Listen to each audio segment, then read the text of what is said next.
In this video, we're going to explore the use of a mouse. To run a CAD program, you must have at least 3 buttons on your mouse: the left button, the right button, and the center wheel of your mouse, which also acts as a button when depressed. Most of the commands that you will use throughout this series will be using the left mouse button. By hovering over an object and clicking with the left mouse button, you'll be able to highlight and select that object. If you hover over it and you double-click the left mouse button, then you'll open up the verification dialog for that type of entity. In this case, we've double-clicked on a line, so we're now looking at the information about that one line. If I was to double-click on this object, it opens up the dialog box pertaining to that object. If I did exactly the same for one of these things, we'd know that it was a leader. If I double-click on a dimension, we know that it is a dimension. So we can utilize the double-click action to investigate what an object is and to open its dialog box, which would allow us to make changes to it.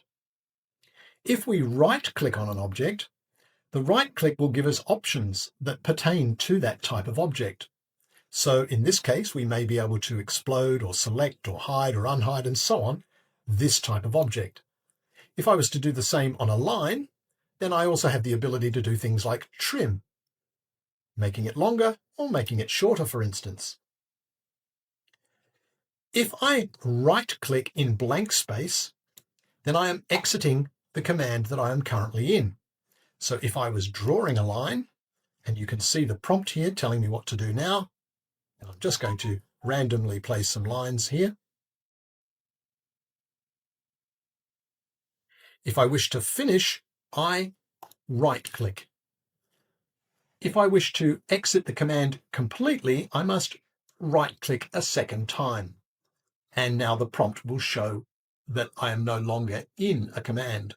If you press down on your mouse wheel and you then move your mouse, you will effectively be panning your drawing around the screen. If you wish to zoom, hold your cursor over the area that you wish to zoom in on and roll your mouse wheel either towards you or away from you in order to zoom in or out.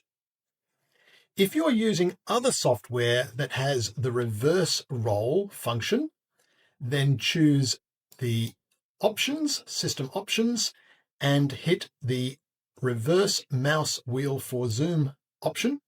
Select OK, and it will reverse the functionality so that when you roll your mouse wheel away, the object will come closer, and if you roll your mouse wheel towards you, it will get further away. If you hold the Alt key on your keyboard and then you roll the mouse wheel, you will actually be rotating the view around the center point. As you can see here, this is the center, and we're literally rolling around in segments and rolling backwards here.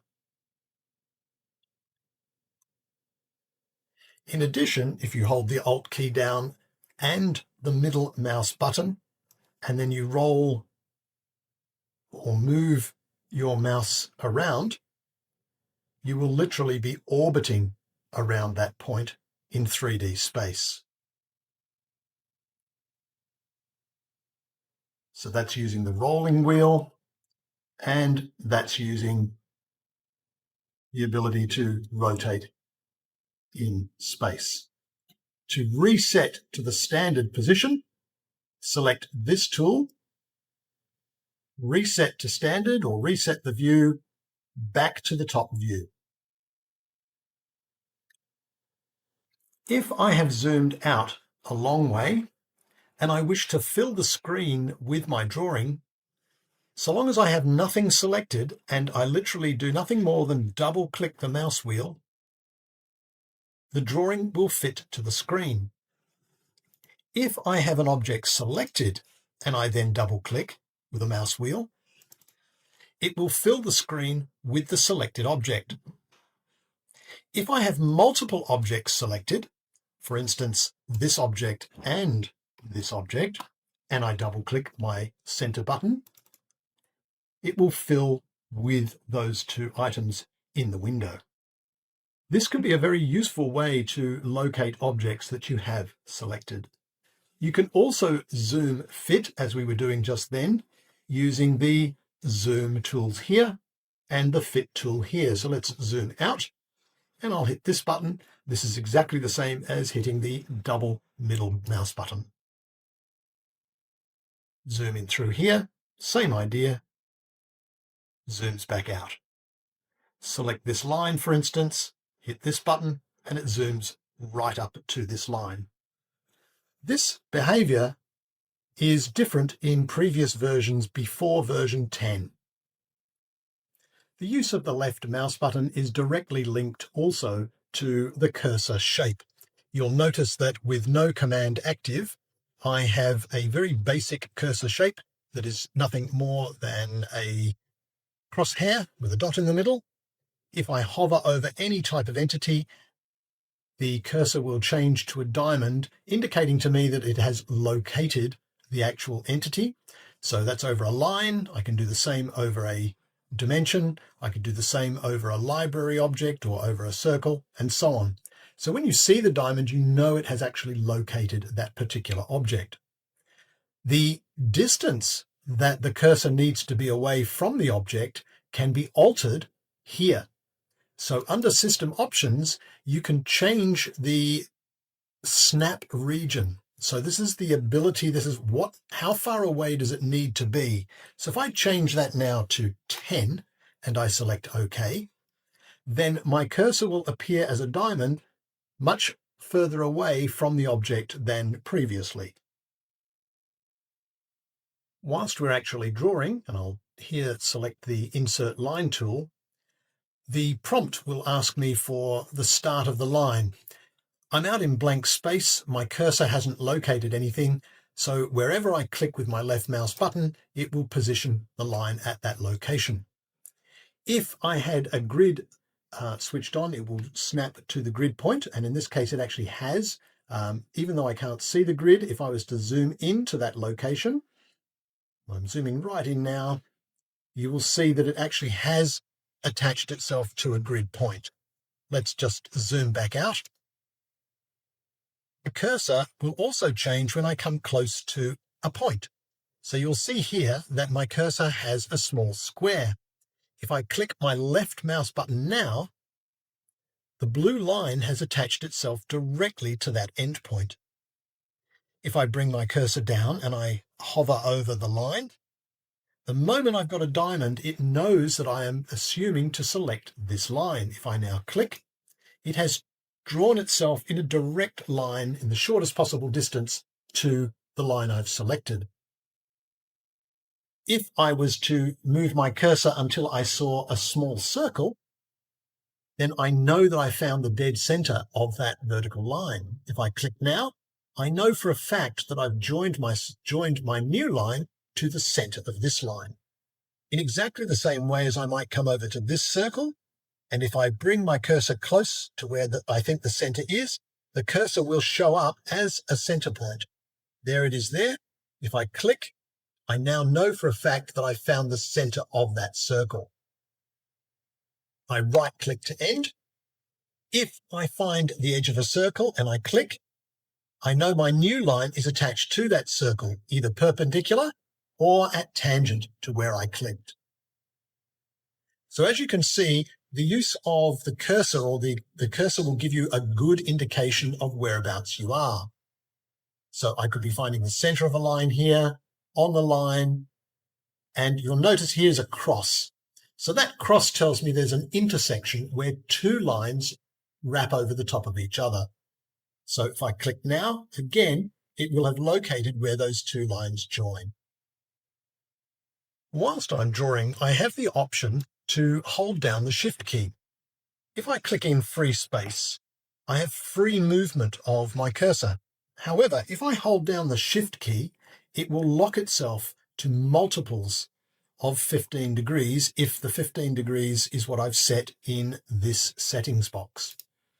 So here it has been set to automatically snap, so the Shift key auto snap angle is 15 degrees.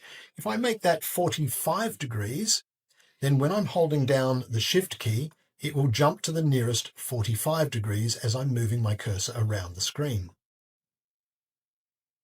Let's repeat that. This time we'll change it to 90 degrees, and we will get what's known as an orthogonal mode, where it will only be vertical or horizontal whilst holding down the Shift key.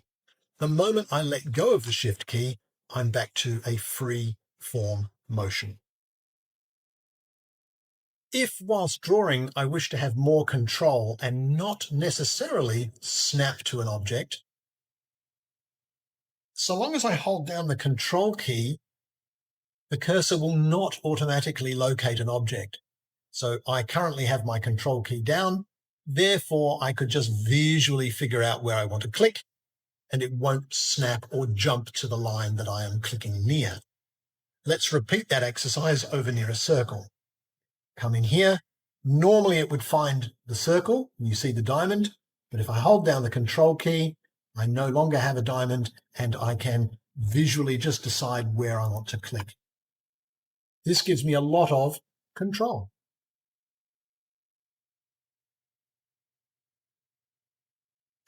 Another function of the mouse is when it interacts with the actual menu itself.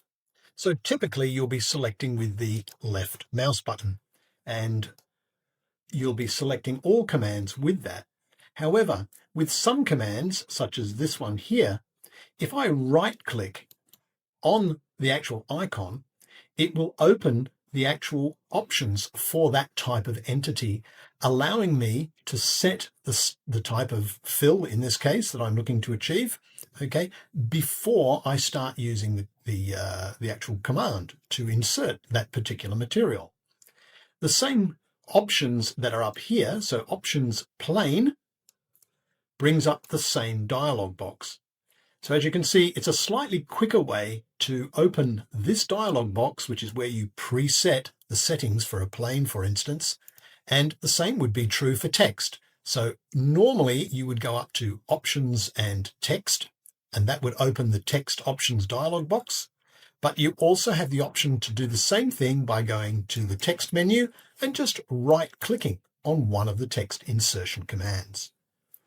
This is also true for something like dimensions. Again, just right-click on one of those and the same dimension options will open.